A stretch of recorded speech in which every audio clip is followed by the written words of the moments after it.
तू ये बता कि तू चाहती क्या है। आज तेरी शादी को 1 साल से ज्यादा होने को आया है, लेकिन तूने मुझे कोई खुशखबरी नहीं सुनाई। माँ जी, ये सब मेरे हाथ में नहीं है। और माँ, आपको क्या लगता है कि इस 1 साल में मैंने कभी नहीं चाहा कि मैं माँ बनूं, लेकिन पता नहीं क्यों हर बार मेरी कोशिश नाकाम ही हो जाती है। सुषमा के घर में ऐसे ही कलेश का माहौल था। सुषमा एक आम से मोहल्ले में रहने वाली नॉर्मल मिडिल क्लास औरत थी, जिसका बस एक ही बेटा था। अपने बेटे की शादी के बाद सुषमा की बड़ी आस थी कि वो भी दादी बने, लेकिन सुषमा की बहू गर्भवती नहीं हो पाती थी, जिसकी वजह से सुषमा उससे नाराज रहने लगी थी। ऐसे ही एक दिन, अरे सुषमा, बता क्या मिठाई खाएगी? मिठाई? किस बात की? मेरी बहू गर्भवती है, उसी की खुशी में कल मोहल्ले में मिठाई बांटूंगी। अच्छा सुषमा, राकेश की शादी को तो साल हो गया है ना, तो तेरी बहू अभी तक गर्भवती नहीं हुई? वो ऐसा सुषमा, अगर बहू माँ नहीं बन सकी तेरी, तो तेरा तो वंश ही यहीं खत्म हो जाएगा। मोहल्ले की दोनों औरतें सुषमा को चिढ़ाने लगी, जिससे कि सुषमा को काफी बुरा लगा और वो घर जाकर अपनी बहू पर इस गुस्से को निकालने लगी। तेरी वजह से आज मुझे मोहल्ले की औरतों ने क्या कुछ नहीं सुनाया।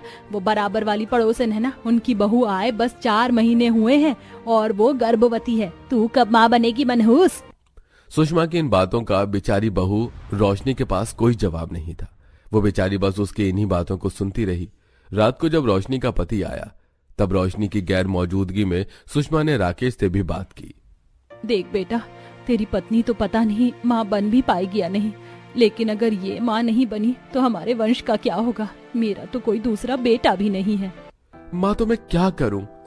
अब जबरदस्ती से तो कोई भी माँ नहीं बना है ना। ये लीजिए राकेश जी, आज मैंने आपकी पसंद के गोभी आलू। अरे मुझे नहीं खाने हैं गोभी आलू वालू, ले जाओ इन्हें। राकेश अपनी माँ की बातें सुनकर परेशान सा हो गया था, जिसका नतीजा ये आया कि उसका गुस्सा बेचारी रोशनी पर निकल गया। अब से घर में रोज ही कलेश होने लगा था।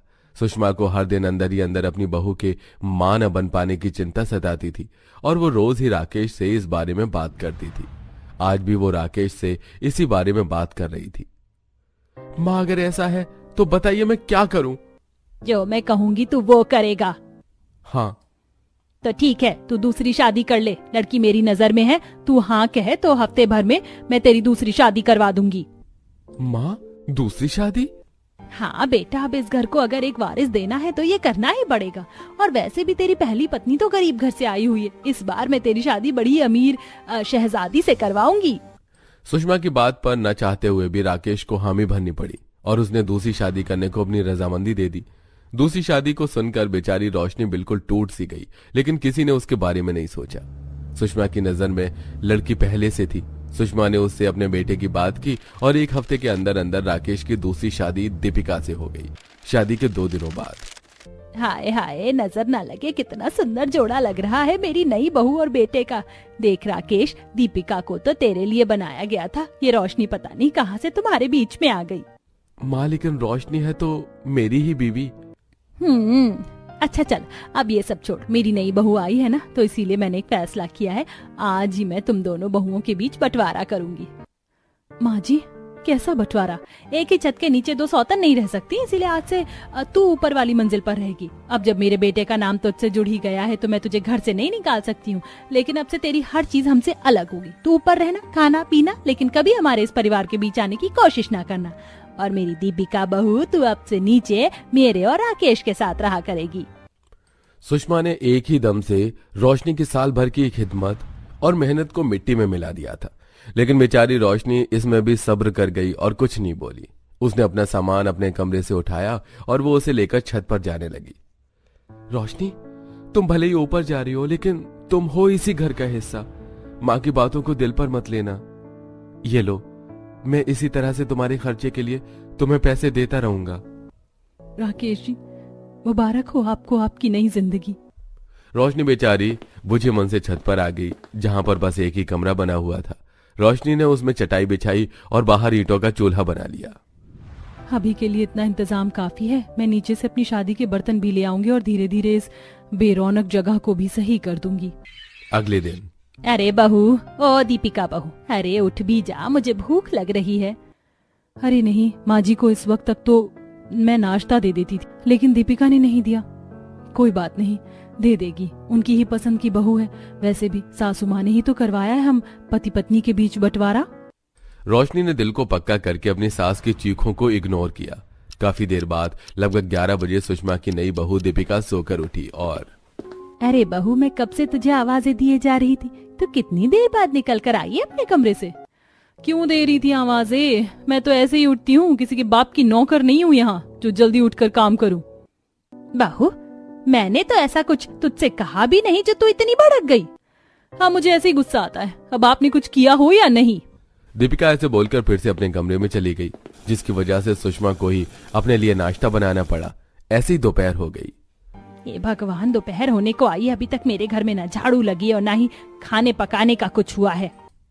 एक तरफ सुषमा परेशान थी तो वहीं दूसरी तरफ मुझे तो भूख लग रही है, खाना खा लेती हूँ। माँ जी भी भूखी हैं। कोई नहीं, वैसे भी मेरे हाथ का कुछ नहीं खाएंगी। रोशनी बेचारी मजबूर हो रही थी, वो चाहकर भी अपनी सास की मदद नहीं कर सकती थी। आज कुछ इस तरह से सुषमा का अपनी नई बहू के साथ दिन गुजरा। न उसे वक्त से खाना मिला, न नाश्ता, और साथ ही आज पूरा दिन सफाई भी नहीं हो पाई। ऐसे ही अब सुषमा को नई बहू के साथ एक हफ्ता हो चुका था। इस एक हफ्ते में सुषमा और राकेश के घर का हर काम बदल चुका था। उन्हें न वक्त से खाना मिलता था और घर भी पूरा टूट सा गया था। वहीं दूसरी तरफ अकेले और बंजर से एक कमरे को भी रोशनी ने स्वर्ग सा बना दिया था। वाह, मेरे बोए हुए नींबू के बीज भी फूट रहे हैं। अब मैंने सफाई कर ली है तो अब मैं अपने पौधों को पानी दे देती हूँ। एक तरफ रोशनी इस तरह वक्त से सभी काम कर रही थी तो वहीं दूसरी तरफ दीपिका, कभी तो कोई काम वक्त से कर दिया करो, या तुमने सोच रखा कि इन लोगों को बस सताना ही है? ये मैं नहीं, तुम दोनों माँ बेटे सोचे हुए हो कि मुझे नौकरानी बनाकर रखना है। अरे वरना तुम लोग मुझसे इतने कामों को नहीं बोलते। अब सुषमा के घर में कलेश भी होने लगा था। ऐसे ही एक दिन सुषमा अपनी दूसरी बहू दीपिका के साथ बाजार आई हुई थी। अरे देख दीपिका, कितनी अच्छी सब्जी इस दुकान पर रखी हुई है, चल थोड़ी सी ले लेते हैं, तो इससे पालक पनीर बना लेना। नहीं माँ जी, भूल जाओ, मैं कोई पालक पनीर वनीर नहीं बनाऊंगी। दीपिका ने ऐसे बोलकर बात को खत्म कर दिया, लेकिन सुषमा को काफी बुरा लगा था, जिसकी वजह से वो दीपिका से बोली, तू करती ही क्या है जो डायलॉग मार रही है? दुनिया भर के काम करवा कर आप ये बोल रही हैं कि मैं करती ही क्या हूँ? दोनों सास बहू में ऐसे ही लड़ाई हो गई। अब अगली सुबह आई तो सुषमा के घर में कोहराम मच गया। कुछ मिला क्या राकेश? माँ, मिला ना, बस एक ये चिट्ठी मिली है। दोनों माँ बेटे परेशान थे। उनकी आवाजें सुनकर ऊपर से रोशनी भी उतर कर आने लगी कि तभी उसका पांव फिसल गया और वो सीढ़ियों से गिर गई। राकेश ने जब उसे देखा तो वो जल्दी से भागा और उसे डॉक्टर के यहाँ लेकर गया। हाँ राकेश जी, मैं गिर गई थी। हाँ, क्या हुआ? सुबह से ही इतना शोर क्यों था घर में? दीपिका मुझे छोड़कर चली गई। मुझे बस उसकी एक चिट्ठी मिली थी जिसमें लिखा हुआ था कि मैं जा रही हूँ और कभी नहीं आऊंगी। मुझे मेरे लिए सही इंसान मिल गया है। क्या? तो अब आप? तुम्हारे लिए खुशखबरी भी है रोशनी। जानती हो, तुम्हारी चोट लगने से तुम्हारे पेट की एक दिक्कत सामने आई जो तुम्हारी माँ बनने में बाधा बनती थी। डॉक्टर ने मुझे उसके बारे में बताया। अब मैं तुम्हारा इलाज करवाऊंगा और उसके बाद हम खुशी खुशी साथ में जिंदगी गुजारेंगे।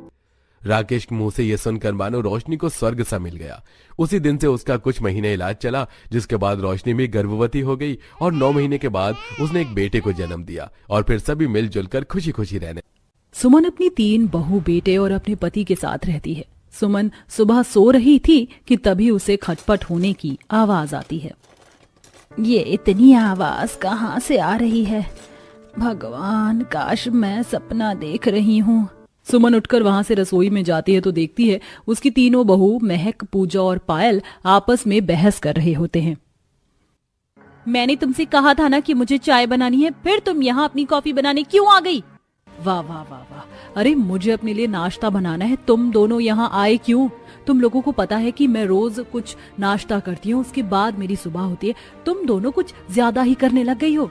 करना तो पड़ेगा ही ना, जब तुम जैसी देवरानियां मिली हो। देखो, मैं घर में सबसे छोटी हूँ, इसका मतलब ये नहीं कि तुम दोनों अपनी मनमानी कर लोगी और मुझे कुछ बोलने का मौका ही नहीं दोगी। देखो तो कितनी मासूम बन रही हैं, जैसे हम इस पर अत्याचार कर रहे हैं। तुम तीनों बस करोगे कि नहीं? अरे सुबह हुई नहीं कि तुम तीनों का क्लेश फिर शुरू हो गया।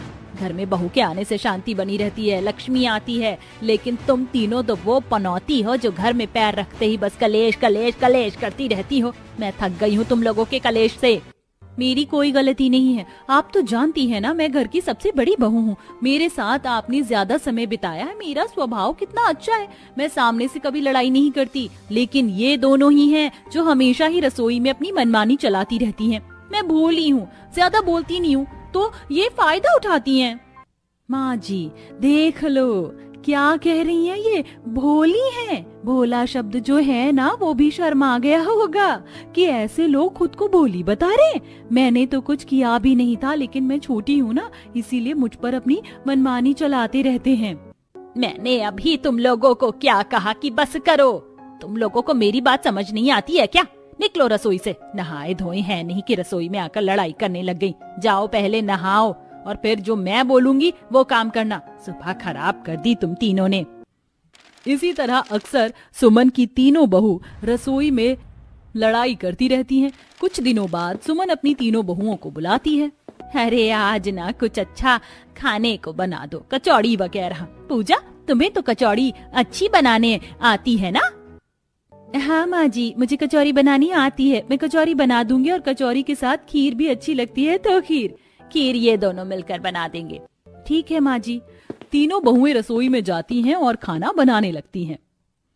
वैसे माँ जी भी ना अच्छा झूठ बोल लेती हैं। तुम्हारे हाथ का खाना माँ जी को पता नहीं कब से ही पसंद आने लग गया। पहले तो वो हमेशा ही बुराई करती थी कि तुम्हें कुछ आता नहीं है और उन्हें मेरे हाथ का खाना पसंद आता है। माँ जी बस तुम्हारा दिल रखने के लिए कहती होंगी, क्योंकि तुम्हारे हाथ के खाने में कोई स्वाद नहीं है, हर वक्त बस वही बकवास खाना खिलाती होगी, तभी तो अब मैं आ गई हूँ तो खुश हैं। तुम दोनों बस करोगी? अरे हम जल्दी से खाना बना लेते हैं, और भी बहुत काम है। मैं खीर नहीं बना रही, मैं थक गई हूँ, मुझे नींद आ रही है, तुम खीर बना देना। पायल इतना कहकर वहां से चली जाती है। पायल को ऐसे करता देख बाकी दोनों भी परेशान हो जाती हैं और वो भी रसोई से चली जाती हैं। जब वो दोनों काम नहीं करेंगी तो मैं क्यों करूं? अरे मैंने क्या ठेका ले रखा है सारे काम करने का? मैं भी नहीं करूंगी। माँ जी को कचौरी खानी है तो तीनों बहुओं को बराबर बोले, मैं भी आराम करूंगी। थोड़ी देर बाद तीनों के ससुर महेश आते हैं। आज तो बहुत भूख लग रही है। अरे रुक जाइए, आज बहू से कचौड़ी और खीर बनवाई है, मैं अभी बुलाती हूँ। सुमन अपनी तीनों बहू को बुलाती है। अरे जाओ खाना ले आओ, भूख लग रही है सबको। माँ जी कचौरी और खीर तो बनी ही नहीं है, लेकिन मेरी कोई गलती नहीं है। ये पायल दीदी ही थी, कहने लगी कि मैं नहीं काम कर रही, मैं थक गई, मुझे नींद आ रही है। अब एक बात बताओ, सारा काम मैं क्या अकेले करूंगी? ये दोनों कुछ भी नहीं करेंगे।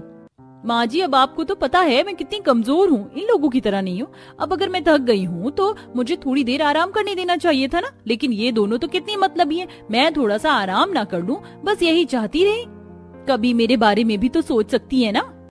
देख लो माँ जी, मैं तो हमेशा यही चाहती हूँ कि कोई लड़ाई ना हो, कोई झगड़ा ना हो, लेकिन रसोई में अगर हम तीनों साथ में गए तो लड़ाई झगड़ा तो होना ही है। मुझे कुछ नहीं खाना, भूख भी मर गई तुम तीनों की लड़ाई देखकर। तुम तीनों को सच में शर्म आनी चाहिए। अरे तुम्हारे सास ससुर यहाँ पर भूखे रह रहे हैं, लेकिन तुम्हें किसी से कोई मतलब नहीं है, बस खुद से ही मतलब रहता है। आप जाइए कमरे में, मैं आपके लिए खाना बना देती हूँ। अपनी सास को खाना बनाते हुए देखकर भी तीनों को शर्म नहीं आती। तुम दोनों की वजह से हुआ ये सब। तुम दोनों अगर खाना बना लेती तो कोई दिक्कत ही नहीं होती। तो मना किसने किया था? क्यों चली गई? तुम भी अपने कमरे में खड़ी रहती, बना लेती। एक ने मना कर दिया तो तुम्हारे हाथ किसी ने थोड़ी ना पकड़े थे, लेकिन नहीं, तुम्हें भी तो बहाना चाहिए था, और बहाना जब मिल गया तो इल्जाम हम पर लगा रही हो। तीनों बिल्कुल बेशरम की तरह एक दूसरे पर इल्जाम लगाती रहती हैं। ऐसे ही कई दिन निकल जाते हैं। कुछ दिनों बाद महक रसोई में मैगी बना रही होती है।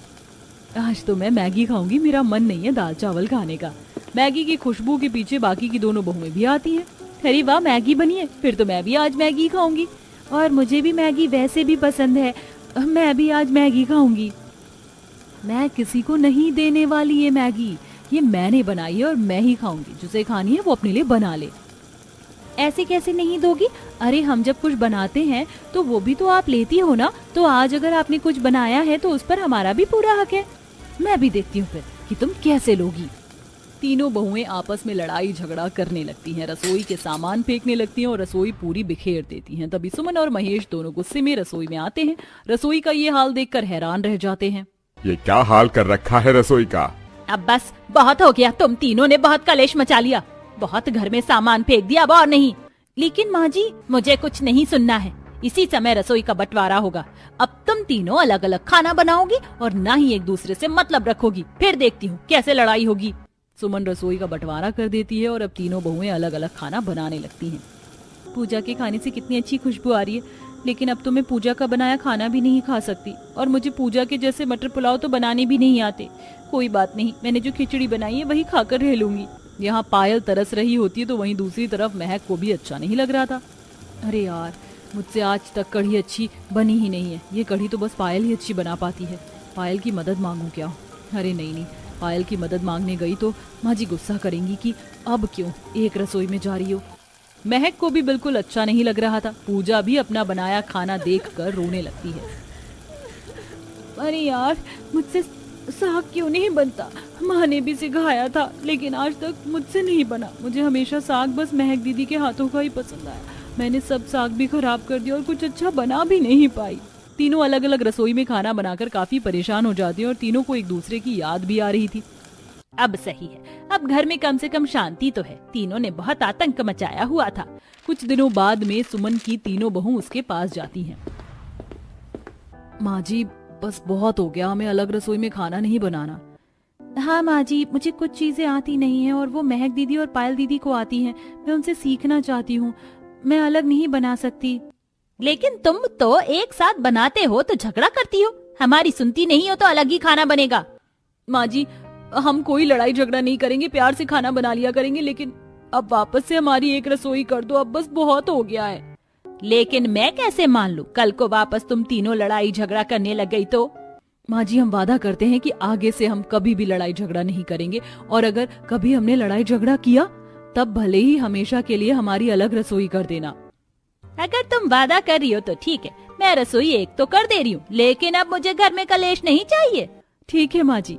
इसी के साथ अंत में तीनों बहुएं जो लड़ाई झगड़ा करते हुए रसोई में घुस रही थी, अब शांति से जाती हैं और अच्छे से खाना बनाती हैं।